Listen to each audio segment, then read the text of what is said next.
Good morning. It is Thursday, the 23rd of January, and it's time for this morning's edition of the Weather Desk, where we take a deeper dive into some of the big headlines. So much going on across the country, so much to cover here locally in Hampton Roads in the Mid-Atlantic. We were hit hard with snow and now bitter cold this morning, so plenty to break down. But we're going to touch on some pretty big and some pretty unusual weather topics around the country. We're going to show you some video. You may just go, wow, what is up with that? Fire and ice, a quick look around the United States. We'll have that. We're going to take a closer look at the coastal snow and the cold. What's going on now? What's up with this and when things are going to change? And then I have updates for you. Two things. We've been talking about the Hawaiian volcano activity. A lot going on over in Hawaii with that. I'll show you that and talk about some of the things those volcanoes are doing and interacting with the atmosphere and how that could create some air quality issues on the Big Island. We'll get into that. And then an update on the California wildfires. There is more going on. But we're going to start off. We are seeing, as I mentioned, fire and ice across the country today. In the west, those wildfires rage on with brand new threats emerging. And then, of course, bitter cold grips much of the country. Following that historic storm that dumped that snow on the south, we've got a closer look at all of these events. But first, here's ABC's Andrew Dimbert. This morning, fire and ice. They said a historical event. They were not kidding. It is a truly historical event. From the deadly winter storm that paralyzed the Deep South to another wildfire exploding in Southern California. The Hughes Fire in Castaic, north of L.A., forcing 30,000 people to evacuate, including students from at least 5 schools. I was really scared because I thought I was going to get really hurt. Parts of the 5 freeway had to be closed, the flames consuming 30 acres per minute. You can see firefighters arrayed here. There are hundreds of them in the canyon beyond me. You can see the flames licking up over there and the massive column of smoke that is rising up above us, cantilevered over the rest of Los Angeles. You can see it from pretty much everywhere in LA. Crews last night said they were gaining the upper hand, but winds up to 75 miles per hour forced officials to extend the fire warning across the region into tomorrow. And possible rain this weekend is causing serious concern about landslides. Meanwhile, the Deep South is iced in, crews struggling to reopen roads and restore power after a once-in-a-lifetime snowstorm, and now temperatures up to 25 degrees below normal. Hundreds of workers and 200 pieces of equipment helping reopen the 3-mile bridge in Pensacola, Florida, where 9 inches set the all-time snow record. In Alabama, snow collapsing the dome of the Mobile Civic Center. At least 10 deaths now blamed on the storm. The Arctic air causing problems in the north, too. Ice jams in the Allegheny River, the most in 5 years, prompting flood concerns in Pittsburgh. You ever seen cars covered in ice like that? Not like that, have you? In Dearborn, Michigan, a water main break coating everything in ice. That's my grandkids' cars, and I'm afraid that they're going to be damaged. Andrew Dimbert, ABC News, New York. Just an incredible range of weather impacts across the country. And you guys saw that dome that collapsed down in the Deep South from the weight of the snow. I'll have more on that for you in just a moment.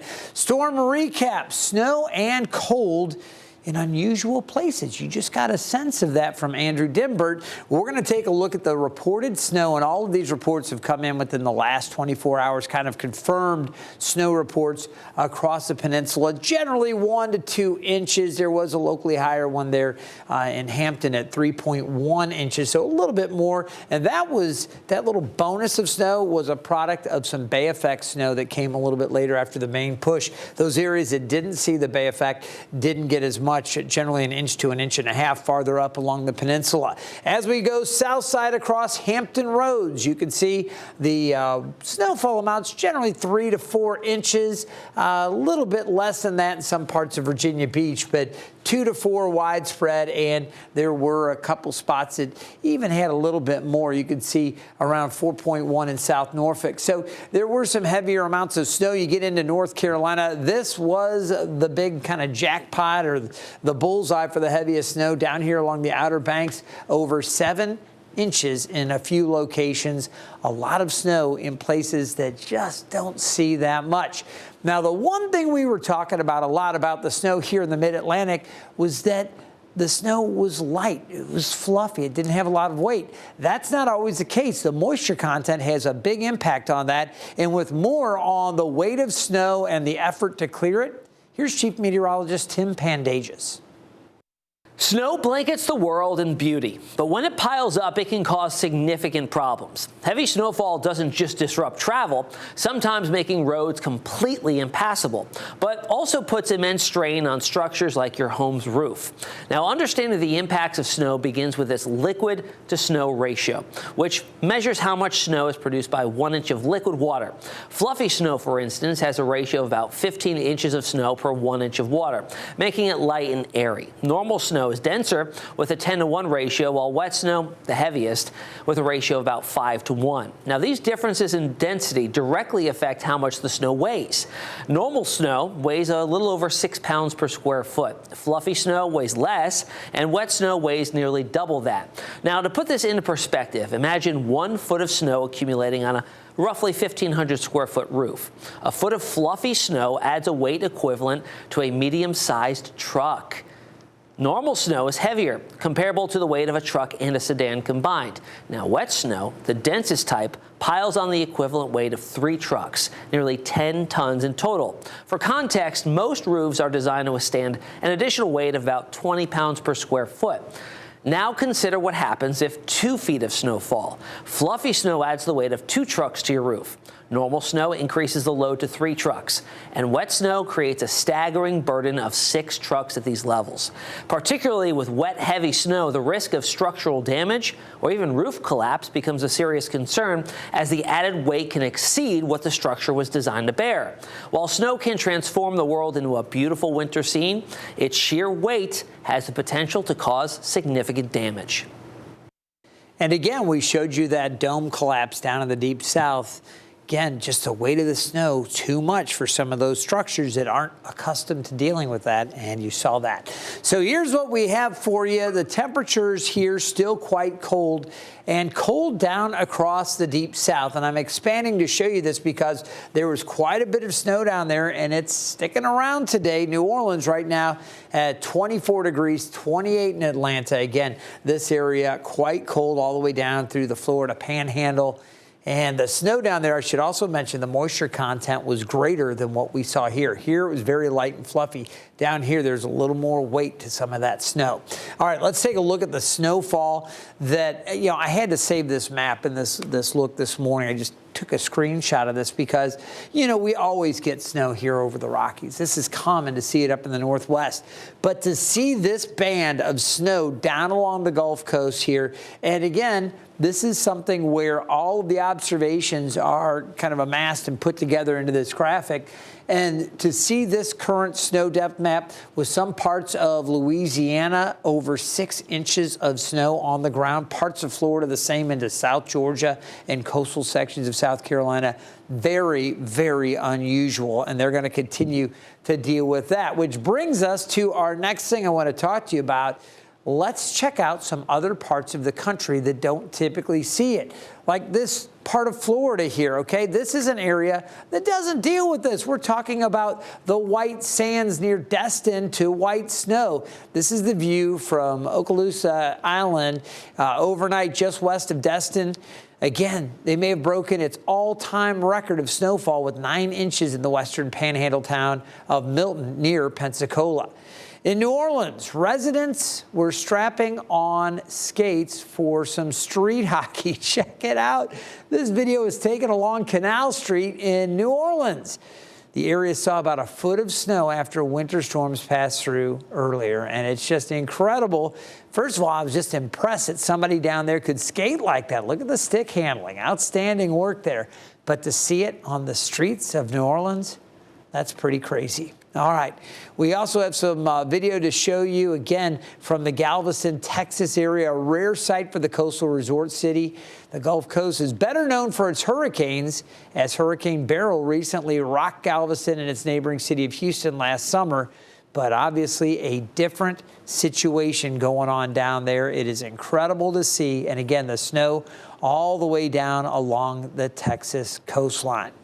All right, we're going to take a look again. Snow across our area, the heaviest stuff down along the southeastern part of the viewing area along the eastern coastal sections of North Carolina and the southern Outer Banks. They got their heavy stuff as well. The cold air is in place. We still have this Arctic air mass that is here for now. That's going to be changing as we go along. All right, so what's next? Well, we've got a thaw coming and then a gradual warm up. But I want to talk to you about the cold conditions. You take a look at the month of February in Norfolk, just a prime example of what's been happening in the mid-Atlantic. All but 3 days below average. We had that long streak of days with temperatures in Norfolk at the airport 30 degrees or warmer. And that streak came to an end on Tuesday, the 21st, when we stayed at 27. We were at 759 days since the last time we were in the 20s in Norfolk for a high. So that was the case on Tuesday, 25 the high yesterday. And I'll show you just very quickly, this was the liquid precipitation that fell between Tuesday night and Wednesday morning, came up to just over 1/4 of an inch of liquid. However, because the snow was very light and fluffy, we had a high mixing ratio, or snow, I should say rain to snow ratio, and that allowed for 3.8 inches of snow. If this was a more typical snow, we might have gotten, say, 2.5 inches, maybe 2 3/4 of an inch, something like that for snowfall. But because this was so light and fluffy, we actually got 3.8 inches measured at Norfolk International. So what's next? Well, we woke up this morning with very cold conditions, and we extended a local weather alert day for Hampton roads because we had a cold air advisory through 10 a.m. So it's almost over. We only have another 40 minutes or so left in this advisory. After that, things will be a little bit warmer, and I expect afternoon highs up in the low to mid 30s today, so a lot warmer than it has been the past couple of days, but still well below average. This morning, though, biting cold temperatures, single digits, as I'll show you, wind chills in a couple of spots. I'm going to make you stick around for just a few more seconds, but wait till you hear how cold it was on the eastern shore. We still have icy surfaces out there. So again, we had this cold weather advisory through 10 a.m. for the entire Hampton Roads area in northeast North Carolina. The temperatures this morning down to 5 degrees in Chesapeake, 6 in Franklin, 6 in Wakefield. Newport News, Williamsburg. Maybe you're not from Hampton Roads. You know, here locally, 13 News Now covers the weather for southeastern Virginia, northeast North Carolina. People say, okay, well, there's meteorologist Craig Moeller. If you're tuning in from around the country, you may not know, okay? We're happy that you're here, but you may know of historic Williamsburg. Maybe you've heard about that. 7 degrees in Williamsburg, 15 in Virginia Beach. Great resort town if you haven't been.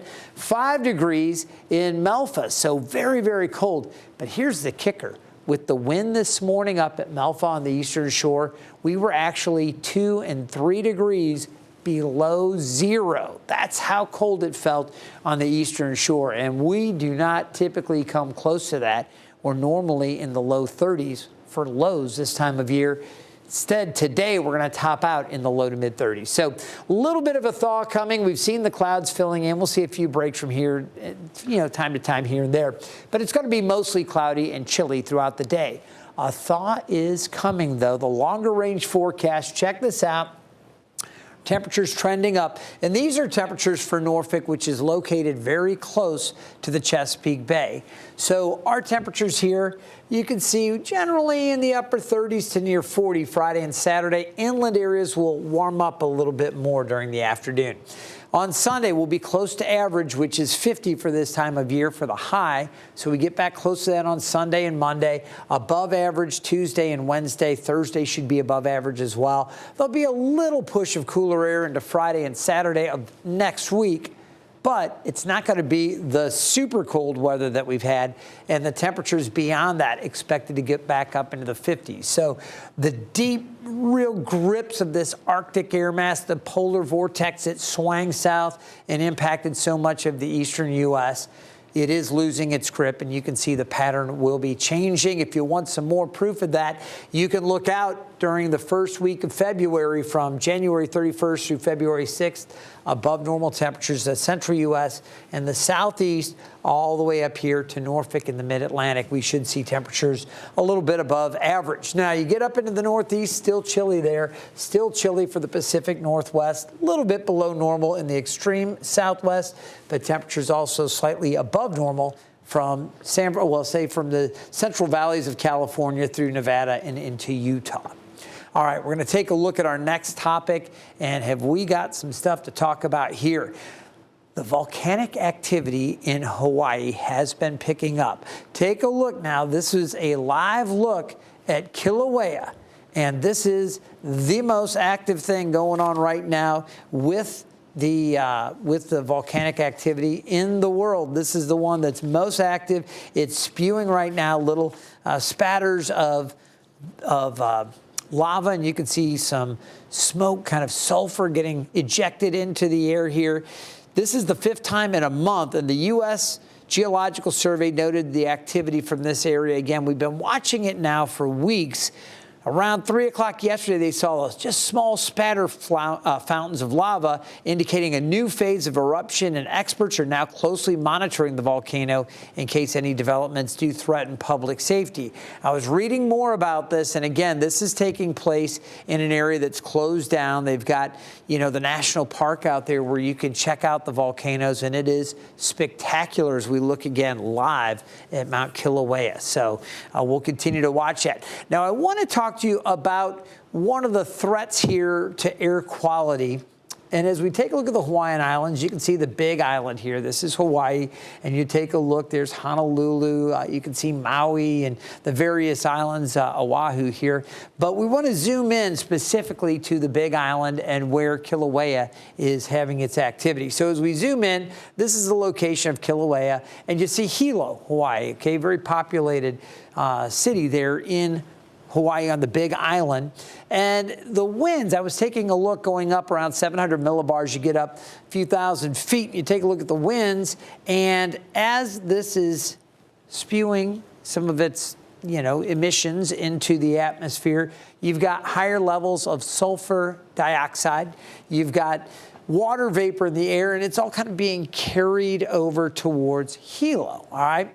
And the general wind direction today, and I was looking at their forecast, they've got incredible ways that they monitor the plumes coming off of the volcanoes. They watch this very carefully, but they do suspect, the models are showing potentially moderate air quality around Hilo. Not, super dangerous or threatening, but what they call fog in the atmosphere. And I thought, well, this is kind of cool, a thing that we can dive into a little closer here at the weather desk. So we have eruptions, and these eruptions can impact air quality.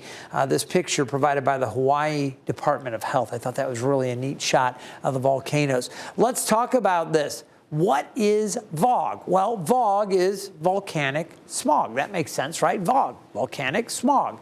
How does it form? What's it like? Well, air pollution can be caused by these eruptions, as I mentioned. It forms as that sulfur dioxide is injected into the atmosphere, and it reacts with water vapor, little carbon dioxide, and sunlight. And these things all combine to create some haze.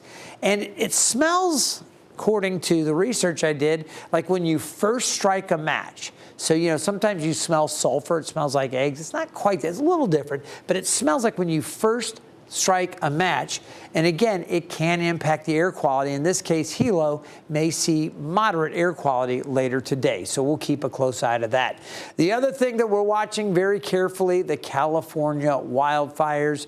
We've been doing this now for weeks as it's been such a big story, and we have some more information to share with you. So as we take a look at the satellite and the radar images, I'll throw the winds on here so you can see how the winds are moving along. Once again, we do have this kind of northeasterly component, high pressure offshore. We've got a weaker area of high pressure here, and the winds just kind of funneling there, then low pressure down here kind of bringing the winds around. So once again, we've got some winds kind of funneling through the canyons, and we've been seeing those winds picking up. So once again, you see the fire danger and the wind alerts that are out there. The areas shaded in purple, Those are high wind warnings where we expect those winds to really gust again. That's the most focused area with the highest gusts from east of LA and north of LA down to areas east of San Diego. Of course, yesterday we were seeing some more San Diego fires as well.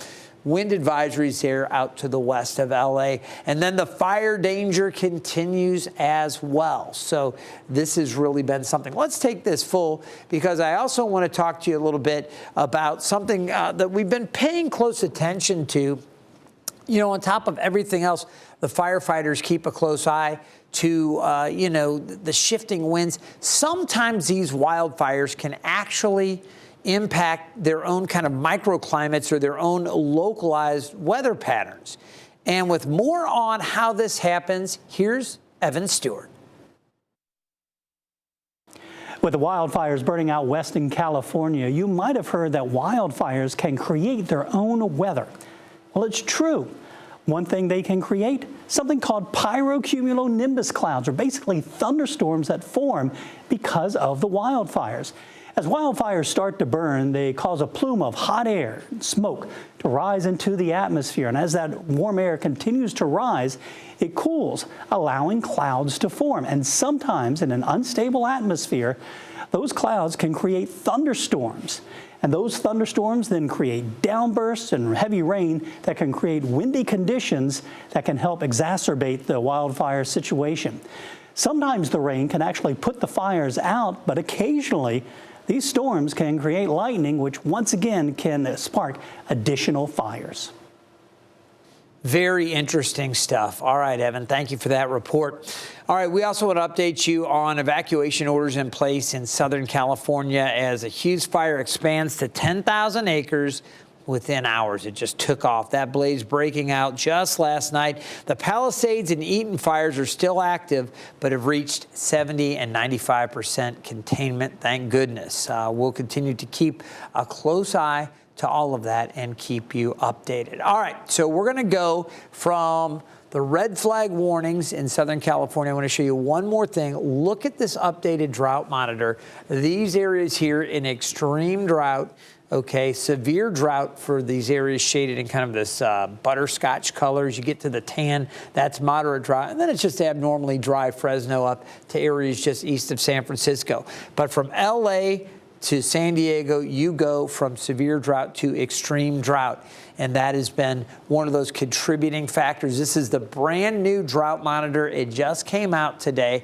I want to take you over and quickly update you on Hampton Roads. So many people here enjoying this weather desk. Tune in from right here in Hampton Roads.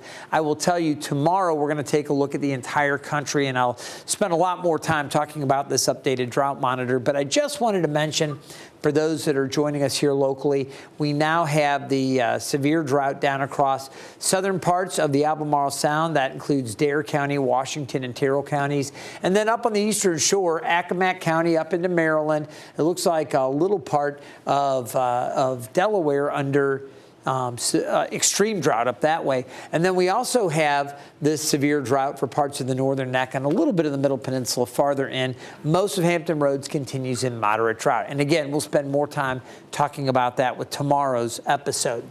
All right, yesterday's high, 25 degrees officially. I wanted to show you for the year we're about an inch below normal on precip, and we're only, 3 weeks in. So it's been dry already this year, aside from the snow we just got. Out on the water today, north to west winds 5 to 10 knots. Again, the wind's not that big of a deal, where you do still have kind of waves maybe lapping up against some of the riprap, or maybe you've got a pier or something. You still have to watch out for some freezing spray as temperatures are very, very cold. We'll take a look. Temperatures will get up into the low to mid 30s across the region.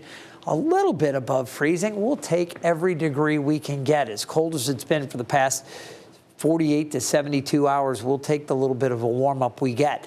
There's a bigger warm-up coming, though. You can see the skies will clear out overnight. It's going to be chilly tomorrow, but instead of being in the single digits, we're going to be in the teens and temperatures in the 20s near the coast. As we look forward to our Friday, it gets even warmer, upper 30s to low 40s. I know that's still well below average. Our normal high is 50. We're going to get there, but it's going to take a bit longer. How about looking ahead to Sunday? that's when we'll get close. Temperatures today, again, low to mid 30s across the region. We've got the clouds out there, mostly cloudy. Should see some breaks late afternoon and heading into the evening. Mid 30s for the peninsula, middle peninsula, low 30s for the eastern shore. Down at the Outer Banks, mid 30s. We have mid to upper 30s across northeast North Carolina for those inland areas. Overnight tonight, lows near 23. Look for decreasing clouds. It'll become mainly clear. And then tomorrow should be mostly to partly sunny, highs near 38. So trending in the right direction. Remember, that's at the airport. Inland areas will be in the low 40s. Now, as we take a look ahead to Saturday, everybody should be in the low 40s. We'll welcome that little bit of a warm up, and then we get back close to average Sunday and Monday.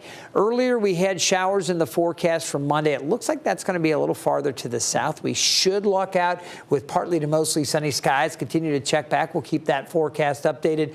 Tuesday and Wednesday, temperatures should be a little bit above average, and I think it's going to be the same on Thursday. A little cool down by the end of next weekend, back into the 40s, but we should warm up again after that. So there is some good stuff to look forward to.